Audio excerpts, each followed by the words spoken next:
बिस्मिल्लाहिर्रहमानिर्रहीम। किताब पैरासाइकोलॉजी, मुसन्निफ हज़रत ख्वाजा शमसुद्दीन नज़ीमी। मुराक़बा के मदारिज। गैब की आज़ाद दुनिया में शऊरी सतह पर या लाशऊरी सतह पर सफ़र करना मुराक़बा है। कानून।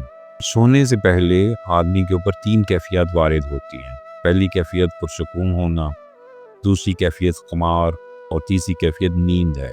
जब कोई आदमी बेदार रहते हुए मुराक़बा की ज़िंदगी को अपने लिए मशअल राह बनाता है तो इसके ऊपर भी इब्तदाई 3 कैफियतें वारिद होती हैं। नंबर 1, पहले इसके ऊपर हल्की सी नींद का गलबा होता है। इस कैफियत का नाम कनूत है, यानी सालिक ने बेदारी के हवास में रहते हुए कोई ऐसी चीज़ जो आम आदमी को खुली आंख से नज़र नहीं आती, देखने में एक ऐसा पर्दा हायल हो गया जिस पर्दे ने इस चीज़ को भुला दिया।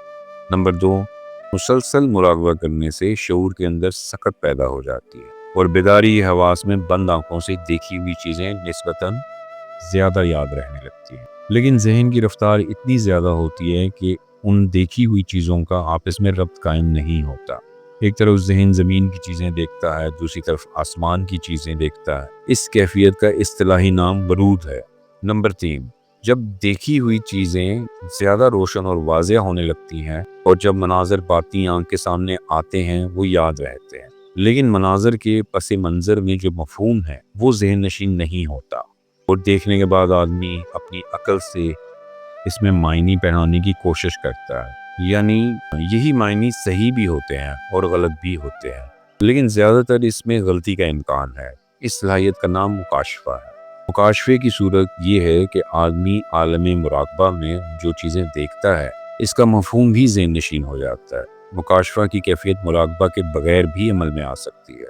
आदमी अगर इरादी या गैर इरादी तौर पर यकसू हो जाए तो बहुत दूर परे की बातें उसके दिमाग में आने लगती हैं, लेकिन इस तरह दिमाग की स्क्रीन पर मनाजिर की अक्कासी शऊर के लिए बार बनती है और सालिक इस बार को बर्दाश्त नहीं करता। अक्ली और शऊरी तौर पर वो बेखबर हो जाता है। रफ्ता रफ्ता ये कैफियत अपने अरूज पर पहुंच जाती है। जैसे जैसे मुकाशफे की सलाहियत ताकतवर होती है, इसी मुनासबत से शऊरी सकत बढ़ती रहती है।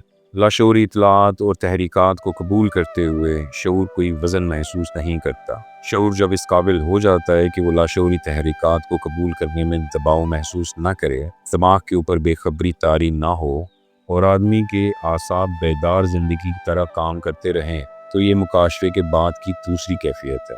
इस कैफियत का नाम मुशाहिदा है। मुशाहिदे से मुराद है कि एक आदमी ज़मीन पर बैठे हुए ज़मीन के ऊपर मौजूद चीज़ें भी देखता है, ज़मीन के ऊपर मौजूद अशिया से लुत्फ़अंदोज़ भी होता है, अपनी ग़िज़ाई ज़रूरियात भी पूरी करता है और बातिनी तौर पर मावराई दुनिया की सैर भी करता है। मुशाहिदे की ये कैफियत आदमी को आलम एराफ़ में ले जाती है। आलम एराफ़ वो आलम है जहाँ दुनिया के बासी मरने के बाद जा बसते हैं। वो देखता है कि आलम एराफ़ और इस दुनिया में कोई फ़र्क नहीं है। जिस तरह दुनिया में कोई फ़र्द खाता पीता है, सोता जागता है, हंसता रोता है, गमगीन और खुश होता है, इसके अंदर मोहब्बत का तूफ़ान उठता है या इसके अंदर नफ़रत का लाव उगल पड़ता है, जिस तरह किसी बंदे को दुनिया में दोस्तों की ज़रूरत पेश आती है और वो दोस्तों के काम आता है और दोस्त इसके काम आते हैं, जिस तरह उसे दुनिया में सर्दी और गर्मी की ज़रूरियात पूरी करने के लिए वसाइल की एहतियाज होती है, इसी तरह आलम एराफ़ की ज़िंदगी में वो खाता पीता है, सोता जागता है और ज़िंदगी की सारी ज़रूरियात पूरी करता है। अगर इस आलम रंगोबू आलम नासूत में आदमी को सर छुपाने की ज़रूरत पेश आती है तो इस आलम में भी छत के नीचे रहता है। जिस तरह इस ज़मीन पर मकानात और बिल्डिंगें हैं, इसी तरह आलम एराफ़ में भी मकानात और बिल्डिंगें हैं। फ़र्क सिर्फ ये है कि वहाँ वसाइल हासिल करने के लिए इज्तिमाई या इनफरादी तबद्दो नहीं करनी पड़ती। आलम एराफ़ की दुनिया इतनी खूबसूरत है कि अगर आदमज़ाद इसको देख ले तो इस तंग व तारीक मादी दुनिया की हैसियत इसके सामने कुछ नहीं रहती। जब कोई बंदा आलम मुशाहिदा में दाखिल होने के बाद आलम एराफ़ का नज़ारा कर लेता है तो इसके ऊपर कशिश सकल टूट जाती है।